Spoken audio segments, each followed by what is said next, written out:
Penduduk terjejas banjir di Terengganu meningkat dan dijangka alami air pasang besar malam ini.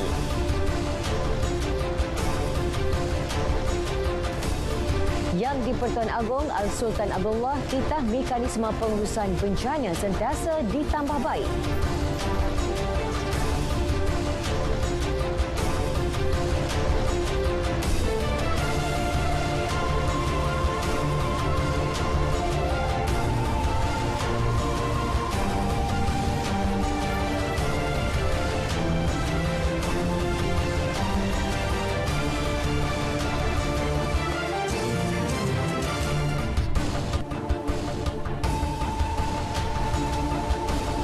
Assalamualaikum, selamat petang. Saya Atikah Naim. Berita wilayah 28 Februari membawakan laporan terkini dari seluruh negara. Seperti biasa, lintas langsung dari Sabah dan Sarawak bakal mengisi paparan petang ini. Terus setia bersama kami.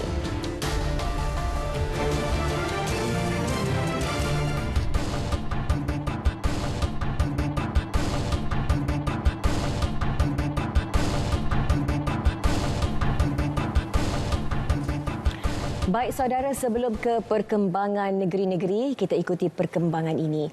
9 rakyat Malaysia bersama 2 tanggungan mereka yang dibawa keluar dari Kiev, Ukraine, kini dalam perjalanan pulang ke Kuala Lumpur dan dijangka tiba esok.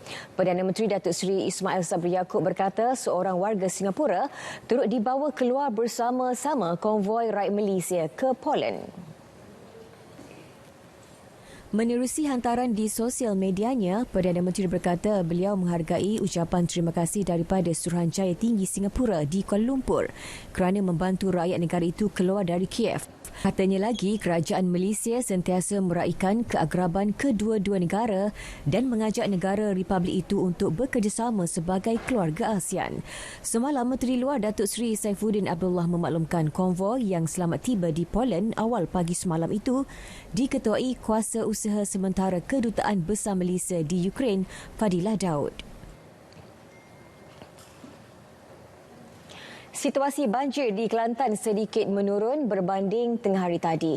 53 pusat pemindahan sementara PPS masih dibuka, menempatkan 7,990 penduduk terjejas banjir daripada 2,579 keluarga. Pelbagai agensi sentiasa bersiap siaga dalam membantu penduduk terjejas banjir, antaranya Angkatan Pertahanan Awam Negeri Kelantan. Dan untuk perinciannya, kita bersama dengan wartawan Amirul Hafiz Rosli di lokasi. Amirul, silakan. Baik, terima kasih rakan setugas di Angkasa Puri. Assalamualaikum dan salam sejahtera. Seketika ini saya berada di Tambatan Diraja Kota Baru untuk meninjau keadaan terkini di sini dan difahamkan sungai di sini masih di paras amaran iaitu paras 4.11 meter dan penduduk di sekitar sini diminta untuk berjaga-jaga dengan apa segala kemungkinan yang akan berlaku. Dan untuk perincian bersama dengan saya sekarang ini iaitu Kapten Muhammad Hanif Omar, Pegawai Pengurusan Bencana dan Operasi APM Negeri Kelantan. Apa khabar, Tuan? Baik, Alhamdulillah. Terima kasih kerana sudi untuk bersama kami dan Tuan boleh cerita sikit persediaan daripada pihak Tuan macam mana, Tuan? Okey, untuk APM, kita telah bermula operasi banjir ini bermula hari Jumaat lagi lah. Di mana tempat yang pertama kali kena banjir adalah di Kuala Kerai pada hari Jumaat tu. Dan dia merebak ke daerah-daerah lain lah. Dan sehingga kini banjir ini melibatkan 7 buah daerah lah di Kelantan ni. Okey, daripada segi operasi mungkin ada daripada pihak Tuan sepanjang keadaan banjir. Okey. Untuk operasi, kita menjalankan pelbagai tugas lah, termasuk tugas-tugas mencari dan menyelamat, memindahkan mangsa dari kawasan banjir ke pusat pemindahan sementara, juga membantu pengurusan di pusat pemindahan sementara dan menghantar bekalan-bekalan makanan lah daripada depo-depo bekalan ke pusat pemindahan sementara dan juga hantar kepada mangsa-mangsa yang terperangkap tapi tidak berpindah ke pusat pemindahan sementara lah. Dan operasi itu sentiasa berjalan lah 24 jam di seluruh Kelantan lah, tempat yang terjejas banjir itu. Dan juga kita juga mendapat bantuan daripada APM luar lah. Yang terbaru kita pagi ni sampai APM daripada Kedah. Sampai satu tim bersama dengan logistiknya untuk membantu kita di Pasir Mas lah. Sebab sekarang ni kita fokus utama untuk proses-proses menyelamat dan memindahkan mangsa di kawasan Pasir Mas dan Rantau Panjang. Sebab air di sebelah hulu, di sebelah Jeli dan juga Tanah Merah telah mula surut dan air itu akan mengalir ke Pasir Mas dan Rantau Panjang seterusnya ke Tumpat. Jadi di kawasan hilir sungai air sedang melimpah lah dan masa-masa kita tengah pindahkan lah, terutamanya di kawasan Rantau Panjang dan sekitarnya lah. Okey, kita tahu sekarang ini banjir dalam wabak COVID-19 yang masih melanda dan puluh-puluh ribu kes. Jadi SOP daripada pihak tuan tu macam mana? Okey, untuk SOP kita mengikut garis panduan yang dikeluarkan oleh KKM lah. Pertamanya dari segi kerja-kerja operasi, kita memastikan anggota kita memakai peralatan perlindungan diri yang sepenuhnya lah untuk mengelakkan jangkitan antara penyelamat lah. Dan di pusat minat sementara, oleh kerana pandemik ini, kita kapasiti di pusat minat sementara kita kurangkan kepada separuh daripada kapasiti biasa. Jadi kalau ada isu-isu mangsa kita terpaksa pindah, mungkin bukan pusat pindahan yang berdekatan dengan rumah mereka lah, kita terpaksa pindahkan yang jauh sikit sebab mungkin di situ kapasiti separuh tu dah penuh. Jadi kita terpaksa hantar ke pusat pindahan lain bagi mengekalkan penjarakan dan mengurangkan lah kesan risiko COVID tu di pusat pemindahan lah. Jadi itu adalah antara SOP yang kita laksanakan lah buat masa ni di lapangan. Okey, mungkin ada nasihat sikit daripada pihak tuan kepada penduduk-penduduk yang terkesan ataupun penduduk-penduduk yang di kawasan rendah. Okey, untuk penduduk sentiasa berwaspada lah dan sentiasa mendapatkan info-info, maklumat-maklumat yang betul lah daripada saluran media yang sahih lah, supaya kita tidak terpengaruh dengan isu-isu sentimen yang tidak betul lah. Dan apa-apa pun pihak mangsa perlu merujuk kepada pihak berkuasa lah. Boleh telefon talian 999 untuk mendapatkan bantuan ataupun talian-talian Pusat Kawalan Operasi Bencana yang kita dah hebahkan dalam media-media tu untuk mendapatkan bantuan dan juga info yang sahih lah. Iaitu supaya tidak menimbulkan ketakutan yang berlebih-lebih lah kepada orang awam lah. Okey, terima kasih tuan kerana sudi untuk bersama kami. Jadi saya kira itu saja perkongsian ataupun info dari Kelantan yang boleh saya bawakan untuk anda. Terus patuhi SOP, kita jaga kita. Kembali ke rakan setugas di Angkasa Puri. Assalamualaikum. Baik, terima kasih Amirul untuk perkembangan banjir di Kelantan. Seterusnya, perkembangan banjir di Terengganu. Cuaca yang baik sepanjang hari di negeri itu memberi harapan kepada penduduk terjejas untuk kembali semula ke rumah masing-masing bagi meneruskan kehidupan seperti biasa. Namun angka penduduk terjejas terus menunjukkan peningkatan di beberapa daerah di negeri itu. Untuk perinciannya bersama wartawan Azrul Faizal Jusuh yang kini berada di daerah Sitiu. Azrul, silakan. Baik, terima kasih. Kini saya berada di daerah Sitiu, Terengganu. Untuk yang terkini, setelah kami membuat tinjauan sepanjang hari ini di daerah Sitiu, cuaca membaik sekali daripada awal pagi hingga sekarang, dan apapun ini juga sikit sebanyak memberikan kemudahan buat penduduk yang terjejas kembali ke rumah masing-masing untuk membersihkan hasil ataupun kesan lumpur yang terkena pada baru-baru ini. Apapun yang pastinya pada kali ini, banjir pada kali ini amat luar biasa bagi warga Terengganu khususnya, kerana mereka tidak menyangka bahawa banjir akan berlaku pada bulan Februari. Dan apapun juga yang pastinya pihak berkuasa seperti Bawang Badan Penyelamat terus berada di lokasi untuk melakukan proses pemantauan penduduk yang masih lagi berada di kediaman ataupun yang belum berpindah. Dan pada hari ini dilaporkan juga di sepanjang lokasi kami melakukan tinjauan, dapati air semakin surut kebanyakan kampung-kampung yang terlibat dengan banjir di daerah Sitiu ini. Dan pastinya bagi walaupun dilaporkan aliran sungai ataupun banjir tak perlu surut, namun di keseluruhan negeri masih lagi ada pertambahan penduduk yang terjejas yang dipindahkan ke PPS. Ini disebabkan oleh air daripada hulu telah pernah turun ke bahagian Kuala dan telah memberikan kesan kepada penduduk yang berada yang tinggal di pesisir sungai di sepanjang Kuala, atau terutama di Kuala Terengganu, di Kuala Nerus dan juga di Dungun. Dan untuk yang terkini juga yang telah pun dikeluarkan oleh Sekretariat Pengurusan Bencana Negeri, ada kenaikan atau peningkatan penduduk yang terjejas, iaitu daripada 13,530 penduduk kepada 13,933 penduduk yang ditempatkan di 174 PPS di seluruh Terengganu. Jadi pada malam ini juga dilaporkan juga oleh pihak berkuasa bahawa para penduduk yang berada di bahagian Kuala, terutama di Kuala Terengganu dan di Kuala Nerus, diharapkan berhati-hati dan juga sentiasa mengambil langkah awal untuk berpindah jika perlu, kerana dilaporkan akan ada pertemuan air pasang besar dengan air yang tiba ke bahagian muara sungai di setiap daerah ini. Jadi itu antara yang terkini. Nanti lagi pelaporan kami ataupun mas kini akan kami berikan untuk anda dari masa ke masa mengurusi RTM. Terus kembali bersama rakan tugas kami di studio untuk berita seterusnya. Silakan. Baik, terima kasih Azrul untuk perkembangan banjir di Terengganu. Baik, susulan banjir di Terengganu juga 170 calon sijil pelajaran Malaysia SPM dari Sekolah Menengah Agama SMA Mahmudiah dan Madrasah Moden Maidam Hulu Terengganu dipindahkan ke dua SMA di Kuala Terengganu. Mereka antara penduduk terjejas yang ditempatkan di Dewan Majlis Daerah Hulu Terengganu sejak petang semalam. Calon terdiri 131 pelajar dari SMA Mahmudiah, 51 lelaki dan 80 pelajar perempuan. Manakala kesemua 39 calon Madrasah Moden Maidam Terengganu Hulu Terengganu adalah merupakan pelajar perempuan. Jelas Esko Pelaksanaan Syariah Pendidikan dan Pendidikan Tinggi Negeri Terengganu Satiful Bahari Mamat, kesemua calon perempuan ditempatkan di SMA Khairiah, manakala pelajar lelaki di SMA Sultan Zainal Abidin Batu Buruk. Emosi pelajar lah, sebab ada juga yang ibu bapa mereka ni terlibat dengan banjir apa sebagainya. Dalam suasana seperti ni lah, kadang-kadang tidak fokus lah untuk menghadapi peperiksaan. Jadi selepas pagi ni insya-Allah dipindah, kita rasa mereka ni kita harap dapat motivasi, kita harap dapat pulih balik lah untuk menghadapi, fokus untuk menghadapi peperiksaan SPM pada hari Rabu ni lah, insya-Allah.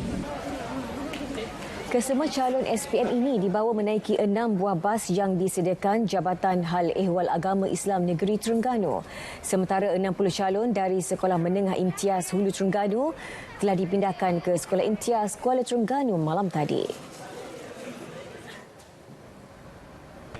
Persediaan SPM walaupun orang kata buku-buku kami tak dapat bawa, tapi alhamdulillah kami boleh berstudy dalam tempat PPSN ini bersama-sama dengan menggunakan telefon. Semalam memang panik dan tak tahu dah nak cakap, memang tak ada persiapan langsung untuk apa yang berlaku, sehingga kita sendiri pun tak tahu benda yang akan berlaku masa tu. Jadi kita pun sehingga bawa peralatan yang penting-penting saja. Di Kemaman, 82 calon SPM dari Sekolah Menengah Kebangsaan Air Putih Kemaman Terengganu juga terpaksa dipindahkan selepas sekolah berkenaan dinaiki air sejak semalam. Jumlah tersebut termasuk 39 pelajar lain yang tinggal di asrama sekolah berkenaan. Turut dipindahkan calon yang tinggal di rumah tetapi laluan ke sekolah dinaiki air. Ketua Polis Daerah Kemaman, Superintendent Hanyan Ramlan berkata, operasi pemindahan pelajar ke SMK Cenih Baru dilakukan menggunakan 2 buah trak dengan bantuan polis dan tentera. Kesemua pelajar berkenaan akan menduduki SPM bersama 77 pelajar SMK Cenih Baru Kemaman. Bagi seorang calon SPM, Nurul Eliana Syafiqah Suhaimi, yang baru selesai menjalani kuarantin kerana positif COVID-19, beliau sekali lagi diuji dengan situasi banjir sebelum menduduki peperiksaan. Lepas tu naik air kat sekolah. Lepas tu jadi macam serabut kot mikir. Lepas tu tadi cikgu kabar boleh pindah, jadi lega kot puasang boleh ada tempat nak periksa kot jadi insyaAllah lah bolehlah ambil periksa sini lagi. Bagi calon lain, mereka bersyukur kerana masih dapat menduduki peperiksaan walaupun terpaksa berpindah. Kita nak teruskan hidup, kita kena reda je lah. Sebab tak pernah pun rasa gini banjir. Padahal masa kat asrama tu naik air tu tinggi nak, jadi takut. Sebab tak pernah pun rasa gini.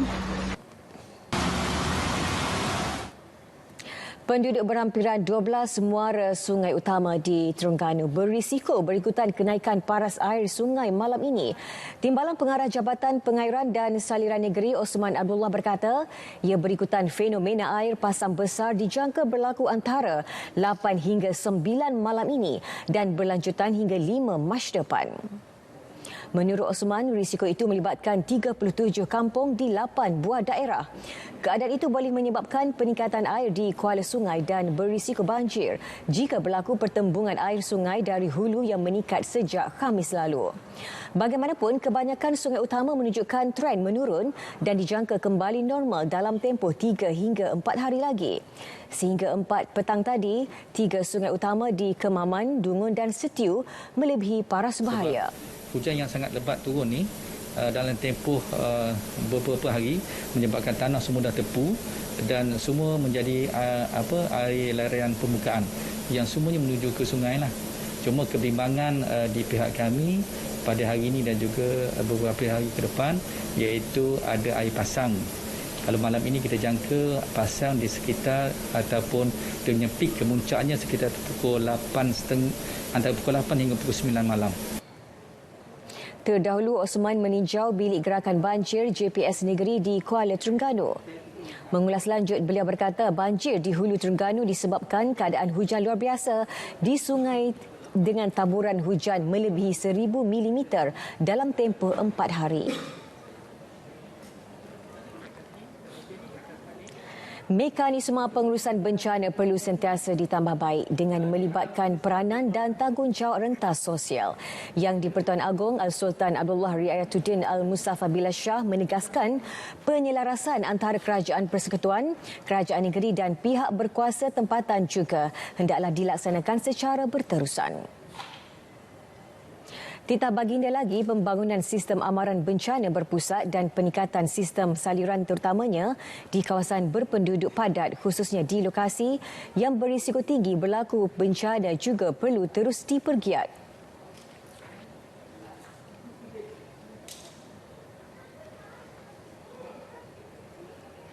Langkah penyelesaian jangka pendek dan jangka panjang termasuk kesiapsiagaan infrastruktur tempatan banjir seperti yang diputuskan dalam mesyuarat jawatankuasa pengurusan bencana pusat hendaklah segera dilaksanakan.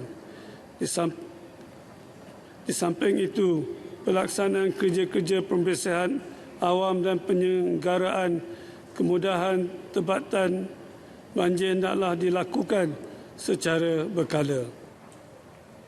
Al-Sultan Abdullah berharap 50% daripada keluasan tanah negara dikekalkan dengan kawasan berhutan dan pokok-pokok melalui pelaksanaan amalan pengurusan hutan secara berkekalan. Manakala kawasan yang berpotensi untuk diiktiraf sebagai geopark perlu dikekal dan dipelihara. Dalam pada itu, Titah Al-Sultan Abdullah Malaysia berada di kedudukan ke-13 dari 122 buah negara dalam Indeks Pemulihan COVID-19 Niki Asia. Program imunisasi COVID-19 kebangsaan berjaya mencapai liputan vaksinasi lengkap sehingga 98% populasi dewasa.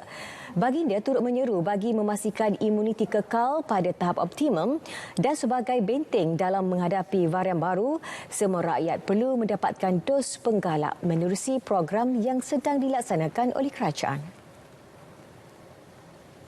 Walaupun negara kini semakin bersedia untuk beralih ke fasa endemik, BETA berharap agar peralihan ini dilaksanakan secara berhati-hati.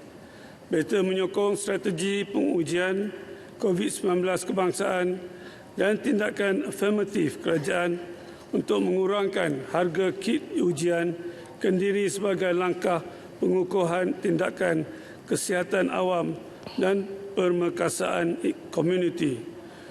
Baginda bertitah dalam pembukaan mesyuarat pertama penggal kelima Parlimen ke-14.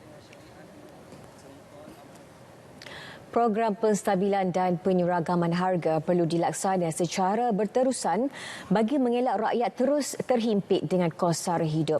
Sultan Abdullah juga menitahkan supaya kerajaan terus melaksanakan program pengedaran barangan dan penguatkuasaan bagi memastikan kos barangan keperluan harian tidak membebankan rakyat.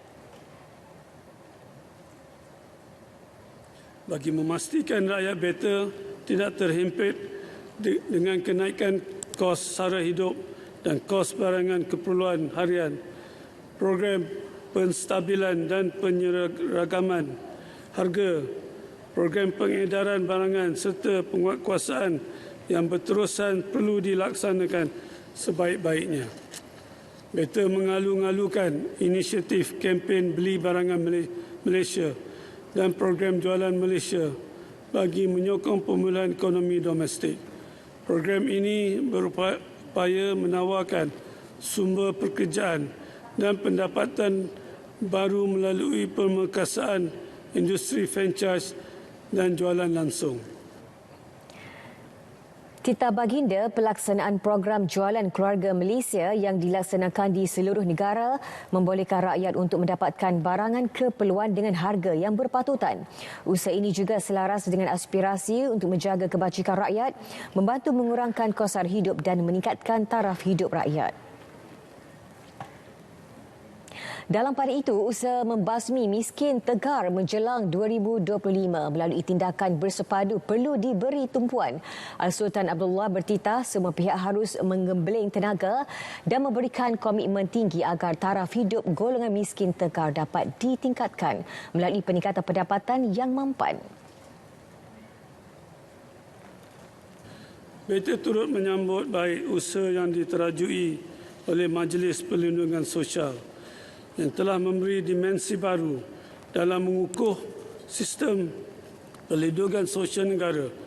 Program perlindungan sosial sedia ada juga wajar diperkukuh dan disusun semula bagi mendepani cabaran yang boleh menjejaskan kualiti hidup serta potensi pembangunan masa hadapan. Pada masa sama, titah baginda usaha pemulihan perusahaan mikro, kecil dan sederhana serta usahawan informal yang terjejas akibat pandemik COVID-19 dan bencana banjir adalah sangat penting dan kritikal. Kumpulan khusus seperti penjaja dan peniaga kecil, wanita, belia, graduan, kumpulan B40 termasuk asnaf serta golongan yang hilang pekerjaan perlu dibantu melalui program bimbingan keusahawanan dan pembiayaan yang bersesuaian demi kelangsungan hidup. Baik, seterusnya untuk perkembangan cuaca semasa di seluruh negara. Langsung bersama Pegawai Met Malaysia, Khairatun Nisa Syamsuddin. Assalamualaikum dan salam sejahtera. Kita mulakan laporan pada petang ini dengan melihat paparan carta angin semasa. Dan dapat diperhatikan rantau negara kita masih lagi menerima pengaruh angin dari arah timur laut dengan kelajuan yang agak kencang sekitar 40 hingga 50 km sejam. Oleh itu, Jabatan Meteorologi Malaysia telah mengemas kini amaran angin kencang dan laut bergelora kategori pertama dan kedua di kawasan yang bertanda kuning dan jingga ini. Ianya berkuat kuasa sehingga 1 Mac 2022. Berikutan, ketinggian ombak yang boleh mencecah sehingga 4.5 meter ianya adalah berbahaya kepada sebarang aktiviti perkapalan, bot-bot kecil, sukan dan juga rekreasi laut. Baiklah, kita beralih kepada paparan imej gemerada bagi tinjauan cuaca semasa. Seperti yang diramalkan, hujan serta ribut petir sedang berlaku di 1-2 tempat melibatkan kebanyakan negeri di semenanjung Malaysia dan ianya dijangka akan beransur reda menjelang awal malam nanti. Bagi negeri Sabah dan Sarawak pula, hujan dilihat lebih tertumpu di kebanyakan bahagian negeri Sabah dan juga di utara dan barat negeri Sarawak ini. Dan ianya dijangka akan beransur reda menjelang awal malam nanti. Di negeri Sabah, hujan yang dicerap dijangka akan berterusan sehingga sekurang-kurangnya ke lewat malam nanti. Baiklah, sekian sahaja informasi cuaca buat kali ini. Jangan lupa ikuti kami di laman sosial seperti yang tertera. Saya Khaira Syamsuddin. Assalamualaikum.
Penat sangat hari ini.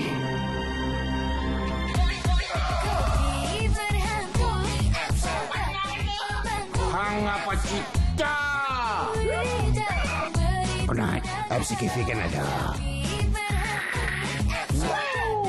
Oh, memang betul lah. FCKV bagi kita tenaga. FCKV memberi anda tenaga.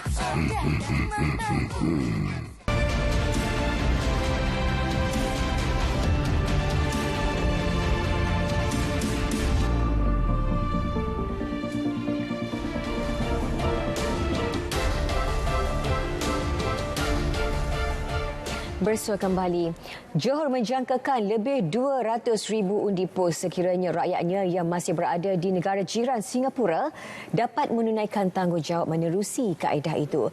Menteri Besar Datuk Hasni Mohamad berkata kaedah itu merupakan pilihan terbaik memandangkan terdapat kekangan untuk pulang ke tanah air akibat COVID-19 pada PRU Dewan Negeri Johor nanti.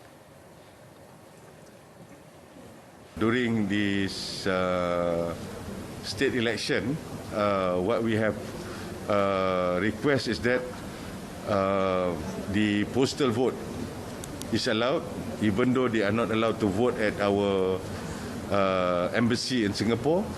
But then again, voting through post is something that we have. I suppose that is one of the way to provide opportunity for our Malaysian which is still in Singapore. Jelasnya, Suruhanjaya Pilihan Raya SPR hari ini sedang dalam proses untuk menghantar kertas undi ke negara jiran itu setelah senarai nama calon yang bertanding telah dimuktamadkan. Perang bendera dan poster menghangatkan lagi suasana kempen PRU Dewan Negeri Johor. Namun sebarang pemasangan bahan kempen perlu mematuhi peraturan ditetapkan SPR dan pihak berkuasa tempatan PBT. Sazwani Samsu ada laporannya.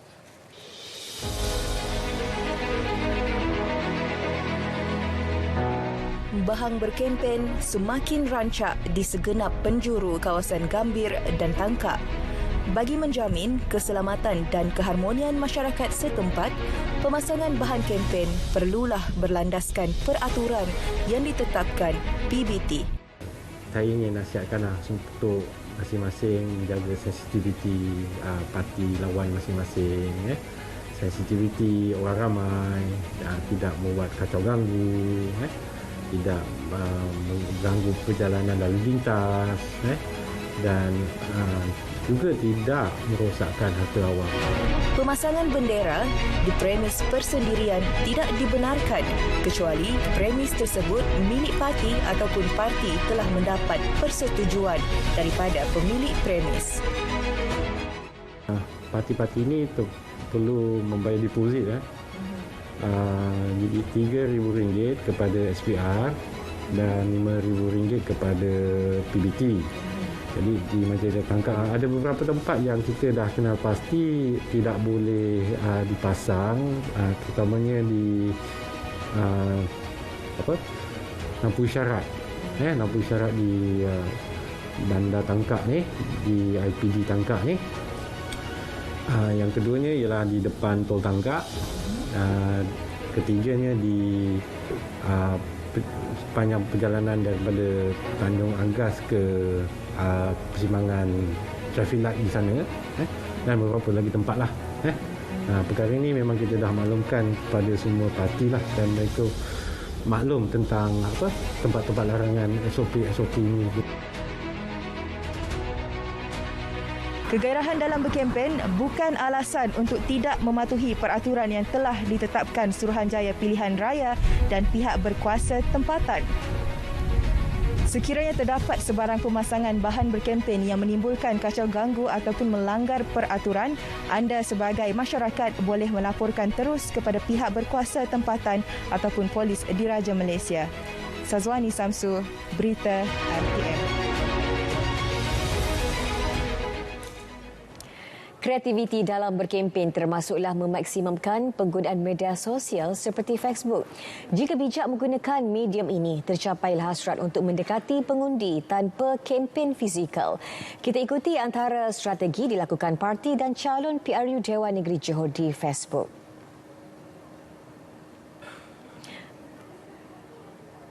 Facebook calon BN Larkin Muhammad Hairi Mat Shah memaklumkan kegiatan kempennya bersama jentera parti termasuk jadual harian.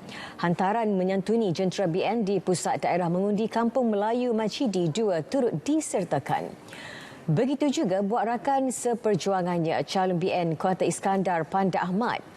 Hantaran Facebooknya memaparkan kempen sejak Sabtu lalu dimulakan dengan meminta restu ibu bapa. Penonton juga dihebohkan bagaimana pergerakan jadual wawancara menerusi FB Live selain melawat pusat daerah mengundi Sri Pulai dan bertemu komuniti setempat. Seterusnya, calon PH Dewan Negeri Skudai Marina Ibrahim turut membuat hantaran menyantuni peniaga dan pengunjung pasar malam Taman Sri Skudai. Rancak berkongsi aspirasi agar anak muda sedar mengenai hak dan kuasa mengundi. Manakala calon PBM Puteri Wangsa Steven Chong memaklumkan lawatan ke komunis tempat di Teberau dengan slogan meraih undi.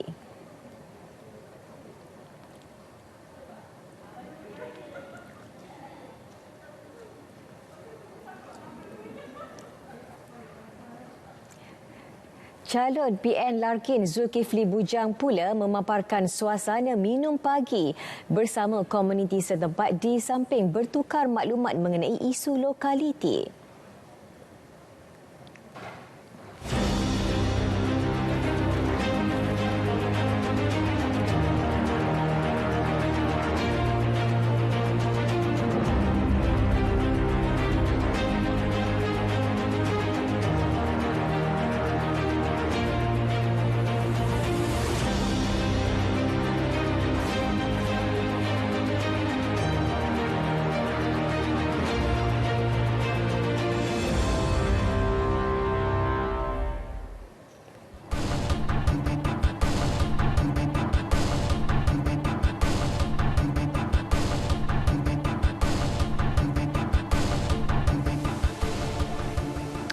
Fokus negeri di bawah bayu, usaha ICU JPM bantu lebih 35,000 ketua isi rumah keluar dari senarai miskin tegar menjelang 2025. Terus saja bersama Inisia Daulus di Kota Kinabalu.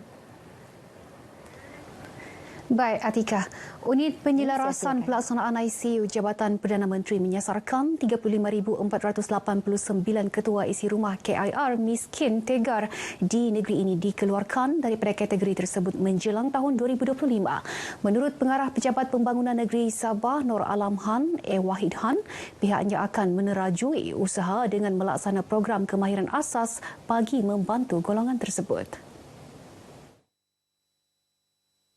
Usaha itu sejajar dengan aspirasi belanjawan negara di bawah rancangan Malaysia ke-12 bertema Keluarga Malaysia dan sasaran sifar miskin tegar menjelang 2025. Secara keseluruhan, sebanyak 172,589 KIR dalam sistem e-Kasih seluruh negara dikenal pasti untuk dikeluarkan daripada kategori tersebut. Ini adalah untuk kita meningkatkan lagi pendapatan bumi putera kita yang berdaftar dalam e-Kasih lah. Ya, kita membagi mereka satu alternatif lain untuk mereka meneruskan kehidupan dan juga mencari pendapatan yang lain lah. Nur Alam memberitahu RTM dalam majlis perasmian penutupan program Rintis UKASE Bumi Putera ICU di Kota Kinabalu. Beliau turut menyampaikan peralatan kit pemula kepada 12 peserta kursus urutan tradisional dan 9 peserta kursus asas menggunting rambut. Saya dapat meningkatkan lagi pengalaman dan pengetahuan saya tentang dalam kursus gunting rambut ini. Terima kasih kepada ICU telah mengadakan anjuran ini. Melalui program ini saya dapat menambah pengetahuan dalam asas urutan ini. Boleh menambah pendapatan keluarga saya. Saya bersyukur dan terima kasih pada yang di dalam kursus ini kerana pertama saya memang suri rumah tangga yang dari kosong dan saya dapat markah dalam 10, alhamdulillah. Dan kebagusannya kursus ini sebab kami dalam golongan yang susah. Seorang warga emas yang menghidap penyakit demensia ditemukan meninggal dunia di dalam sebuah kereta berhampiran kuartus JPS Kampung Lakang, Tuaran semalam. Mayat mangsa ditemukan pemilik kereta berkenaan sekitar pukul 6.42 petang selepas terhidu bau busuk. Menurut kenyataan Ketua Polis Daerah Tuaran DSP Muhammad Hamizi Halim, pengecaman mayat mangsa yang ditemukan dalam keadaan berbaring telah dilakukan oleh isteri mangsa. Hasil pemeriksaan lanjut mendapati tiada sebarang kesan pergelutan atau unsur jenayah.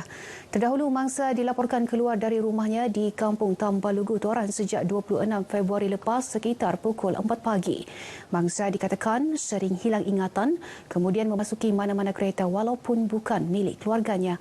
Kes diklasifikasikan sebagai mati mengejut sehingga laporan penuh bedah siasat diperoleh polis. Bulan Sabit Merah Malaysia BBSM Sabah menyeru orang ramai agar terus tampil memberi sokongan terhadap program derma darah. Keprihatinan awam sangat diperlukan bagi memastikan bekalan darah di negeri ini mencukupi, iaitu sekurang-kurangnya 300 pain sehari. Menurut Presiden Persatuan ini, Datuk Asnan Yunus Chung, kerisauan terhadap jangkitan pandemik COVID-19 menyebabkan jumlah penderma berkurangan. Musim sekarang ni memang orang sangat risau sebab risau kerana kejangkitan penyakit. Jadi mereka mungkin ada satu ragu-ragu mau datang. Tetapi untuk memberi keyakinan kepada mereka bahawa jangan risaulah. Sebab selama ini kita buat blood donation ni di pejabat kami dan di daerah-daerah lain belum ada pernah berlaku kluster ataupun jangkitan sebab kita menggunakan SOP yang sangat ketat dan teratur. Beliau ditemui RTM selepas meninjau program derma darah di Ibu Pejabat BBSM Sabah di Kota Kinabalu. Program turut mendapat kerjasama badan bukan kerajaan NGO antaranya Dewan Perniagaan Malaysia China Sabah. Sekarang kami menggabung membantu bulan Sapi Merah ini sama-sama kami membuat derma darah ini supaya ramai orang datang menderma lah ini. Setahu kita itu blood bank sekarang kekurangan darah lah. Harap rakyat-rakyat ramai yang datang menderma lah. Aktiviti derma darah ini akan diteruskan di 22 daerah seluruh negeri. Susulan video tular fenomena salji di Gunung Kinabalu yang didakwa berlaku pagi tadi.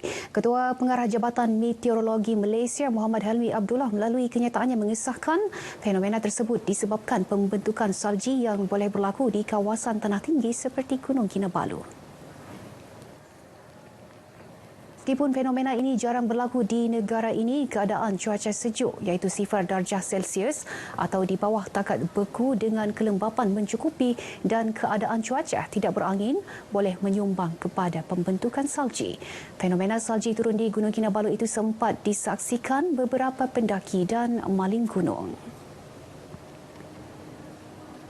Baik, sekian paparan dari Sabah. Terus bersama RTM untuk laporan berita sahih dan terkini. Kembali bersama Atika. Silakan Atika. Terima kasih Enisia untuk perkembangan di Sabah.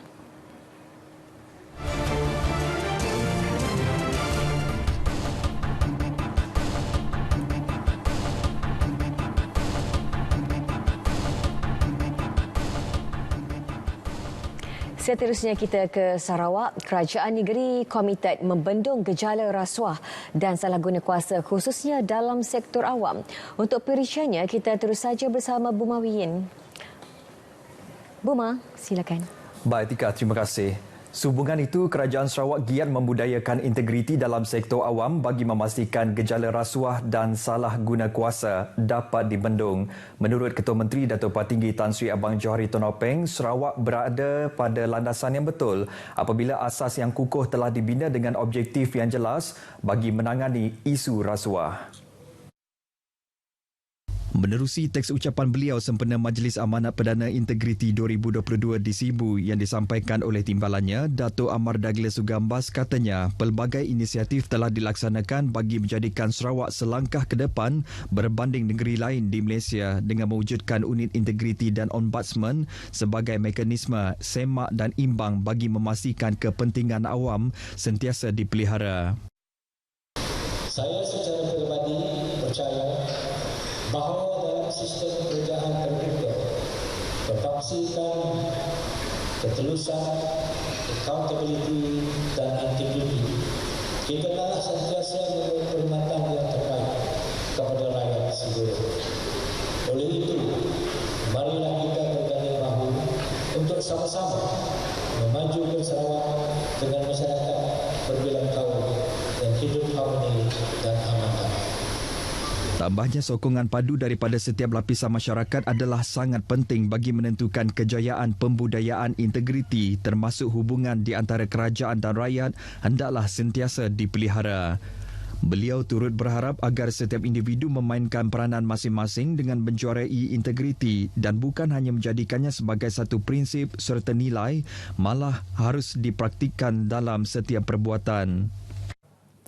Dalam pada itu, Ketua Menteri Datuk Patinggi Tan Sri Abang Johari Tonopeng menyeru agar umat Islam di negeri ini meneroka bidang-bidang berteraskan teknologi digital sejajar dengan matlamat Sarawak menuju negeri maju berpendapatan tinggi menjelang 2030. Katanya mentaliti hanya menunggu harus dikikis dengan mengambil inisiatif meneroka bidang tersebut untuk membentuk ummah berkualiti.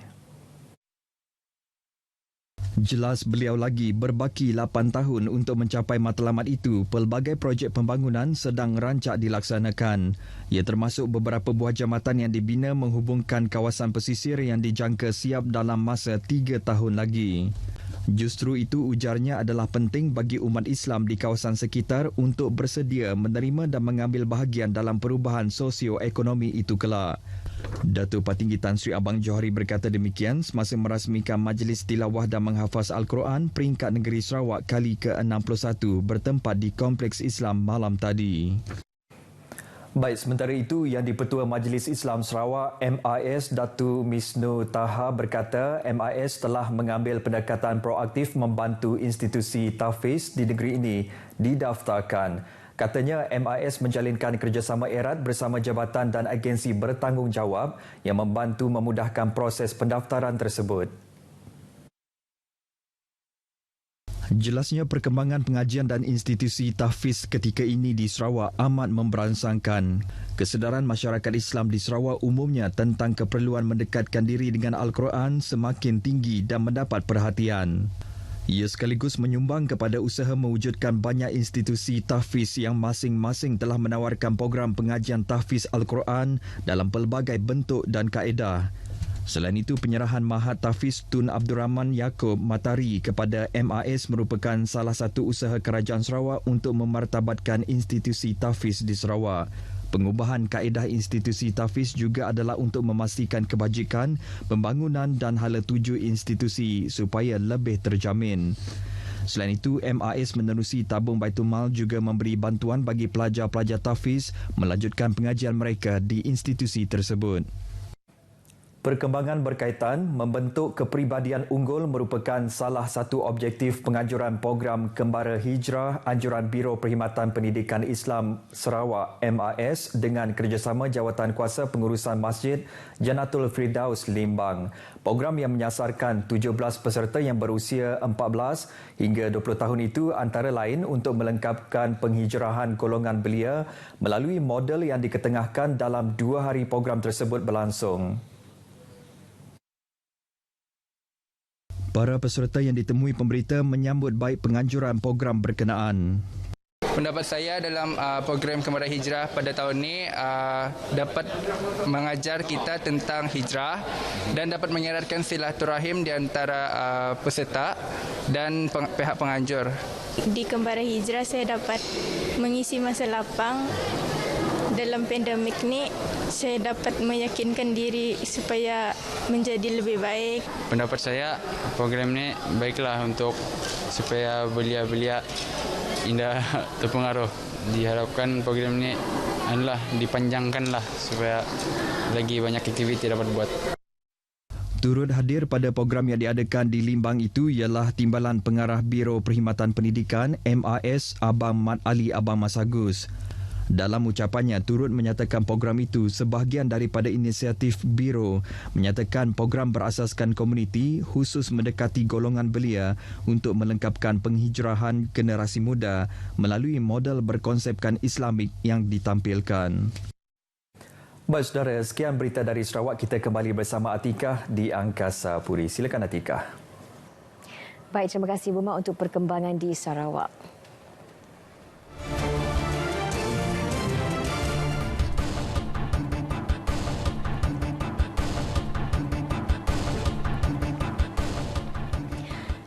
Kerajaan Negeri Melaka menjangkakan 50% kanak-kanak 5 hingga 11 tahun divaksinasi menjelang pertengahan Mac. Esko Kesihatan dan Anti Dadah Negeri Melaka Dr. Muhammad Akmal Saleh berkata, setakat hari ini sebanyak 27% golongan kanak-kanak itu telah menerima dos pertama vaksin COVID-19 menerusi program imunisasi COVID-19 kebangsaan kanak-kanak PIC Kids. Dan Melaka kini berada di tempat kedua tertinggi dalam pelaksanaan PIC Kids negara. Jadi dia membuktikan bahawa vaksin ini selamat dan saya buktikan anak saya antara yang terawal dan alhamdulillah hari ini sampai ke hari ini tidak ada. Jadi kepada ibu bapa yang masih lagi suka tunggu dan lihat, hari ini dah ada depan dah hampir sebulan tiada langsung kita rasakan kesan serius daripada vaksinasi kanak-kanak ini. Jadi ia adalah selamatlah. Persentase hari ini lebih kurang dalam 27% daripada keseluruhan yang perlu divaksin. Dan kita jangkakan target kita pada pertengahan bulan Mac ni kita nak push. InsyaAllah kita boleh capai 50%. Lepas perasmian pembukaan persidangan kedua penggal pertama Dewan Undangan Negeri Melaka yang ke-15, Dr. Akmal turut menyeru ibu bapa untuk membawa anak mereka mendapatkan suntikan vaksin COVID-19. Setakat ini katanya tiada kes melibatkan kesan sampingan vaksin COVID-19 dilaporkan di Melaka. Politeknik Port Dickson dijangka menerima kemasukan 400 pelajar baharu bagi sesi 2 2021-2022. Menurut Ketua Jabatan Hal Ehwal Pelajar institusi itu, Azhar Rosani, pendaftaran pelajar kali ini dibuat di 2 lokasi mengikut kediaman mereka dengan pematuhan SOP yang ditetapkan. Okey, untuk kemasukan nombor baru ni, okey. Pelajar-pelajar kita telah memaklumkan bahawa mereka perlu kita buat kuarantin kendiri dulu di rumah selama 3 hari dan di situ kita pantau melalui sistem kita iaitu kita panggil sebagai polisi SIDEC lah. Okey, selama 3 hari. Selepas itu dalam tempoh 24 jam sebelum mereka hadir ke politeknik, pelajar diminta untuk membuat swab test lah. Maksudnya test kendiri dalam tempoh 24 jam. Dan jika pelajar ini negatif, mereka boleh hadir ke Politeknik Port Dickson. Jika positif, mereka perlu tangguhkan dia punya kehadiran ke Politeknik Port Dickson. Sementara itu, para pelajar yang ditemui akui gembira untuk memulakan pengajian. Malah mereka yakin kaedah pendaftaran secara sistematik dan mengikut SOP ketat yang dilaksanakan adalah demi kebaikan semua pihak. Saya kan berasal dari Sabah. So banyak masalah kewangan, dia macam kita saya terpaksa nak belajar lebih sebab jauh kan, datang dari jauh, takkan nak sia-siakan usaha macam tu je. Saya rasa ini pingin gila sebab dapat masuk Politeknik Port Dickson ni. Saya puas hatilah dengan cara diorang, lepas tu dengan dia punya peraturan semua mudahlah, tak adalah susah sangat pun. Okay, so far sebab adik saya pertama masuk ke poli ni dan ni pun norma baharu, saya rasa okey lah, at least dapat kalau saya sendiri orang luar masuk rasa macam tak ada lah, rasa macam sebab COVID kes tinggi, saya rasa selamat lah dan so far tak ada masalah lah. Setiap keluarga Malaysia merupakan komponen penting. Jawapan yang sebenarnya dalam Dewan Rakyat. Bawa ini supaya parlimen peraturan nak celah beritahu saya. Ya, InsyaAllah saya benar. Saya akan bagi yang amaran tidak mengganggu sesi perbahasan. Bisa tarik balik kenyataan itu.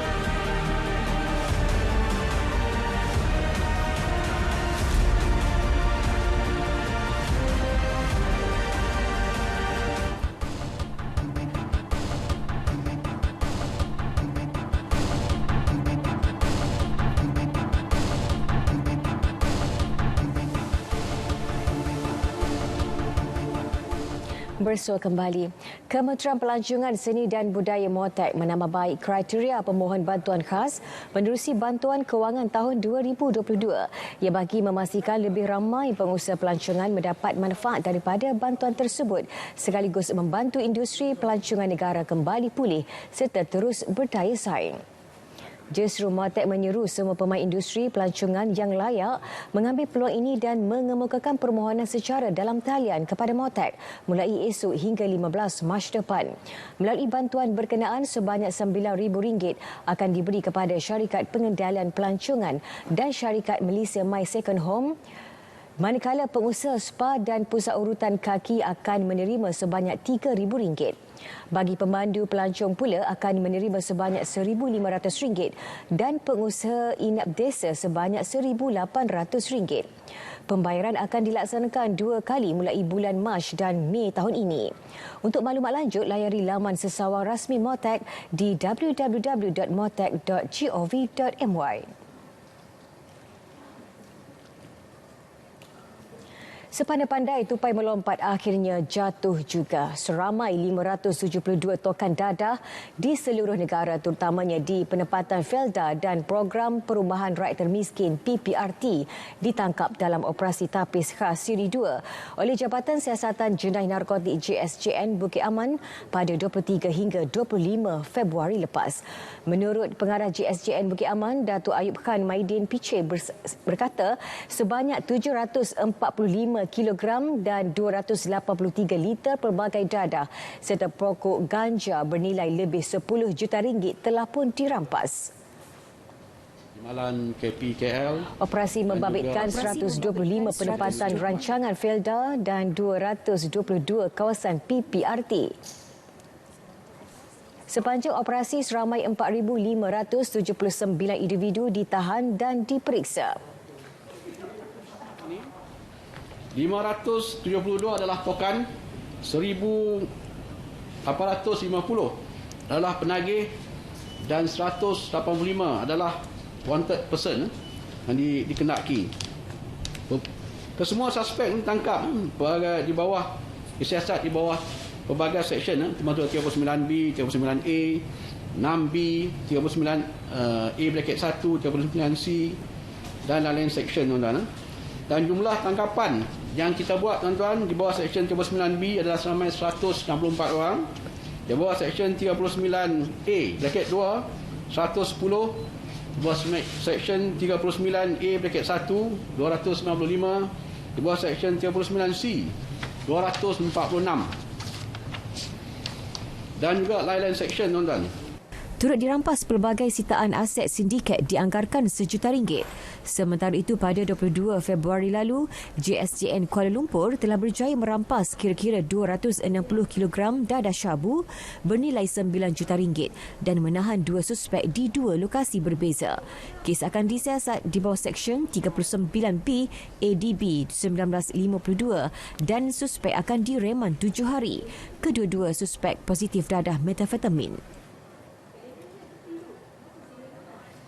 Sebuah kilang pembersihan tangki kimia yang disyaki melakukan sambungan bekalan air secara tidak sah diserbu Suruhanjaya Perkhidmatan Air Negara SPAN. Operasi dilakukan susulan aduan berhubung kes kecurian air melibatkan premis berkenaan.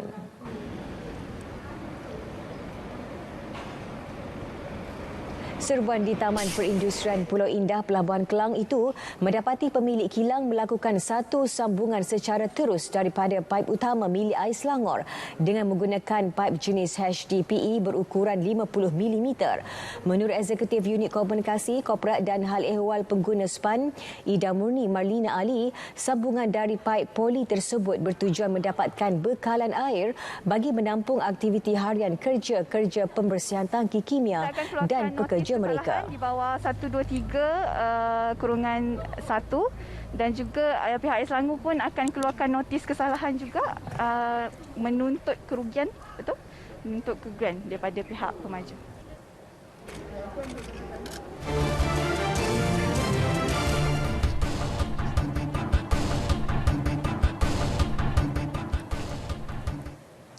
Ke perkembangan sukan, saingan Liga Premier Futsal Malaysia MPFL 2022, Pahang Rangers FC terus memberikan tekanan kepada pendahulu Liga Selangor MAC selepas melakar kemenangan 4-1 ke atas Terengganu.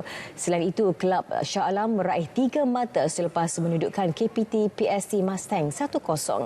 Manakala pertemuan antara Negeri Sembilan dan TRM Kelantan FC berkesudahan seri 2-2.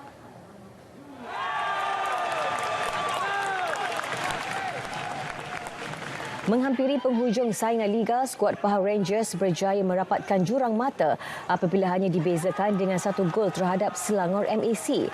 Pesta gol Pahang bermula pada minit ke-5 hasil ledakan Abu Hanifah disusuli Mahathir Rahararap 4 minit kemudian. Muhammad Rizwan Bakri memastikan pasukannya selesa dengan 3-0 menuju masa rehat. Muhammad Rizwan sekali lagi meledakti gol 3 minit selepas babak kedua berlangsung. Gol sagu hati Terengganu pula dijaringkan Said Syahrul Nizam di penghujung babak. Ini adalah kemenangan kelima berturut-turut dilakar oleh Pahang. Dalam satu lagi aksi, jaringan tunggal Muhammad Arif Zainuddin pada minit ke-18 sudah cukup memberikan 3 mata berharga buat Shah Alam City. Kejayaan itu membolehkan pasukan menghambat Pulau Pinang di tangga ke-6 Liga dengan 17 mata dipisahkan hanya dengan jaringan gol. Sementara itu, pertemuan pertama antara Negeri Sembilan dan TRW Kelantan FC berakhir dengan kedua-dua pasukan berpuas hati dengan 1 mata. Habibi Sultan terlebih dahulu membuka jaringan buat Kelantan sebelum Muhammad Ashraf Abdul Jalal menyamakan kedudukan. Kishain berjaya menggembirakan pasukannya apabila meledak gol pada minit ke-38.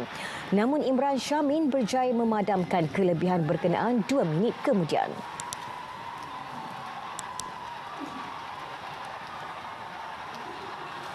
Saudara, laporan sukan itu mengakhiri pertemuan kita edisi 28 Februari berakhir di sini. Jangan leka teruskan amalkan SOP bagi mengekang penularan COVID-19. Dapatkan perkembangan sahih sepanjang masa melalui portal berita RTM di berita.rtm.gov.my. Salam hormat, saya Atika Naim. Assalamualaikum.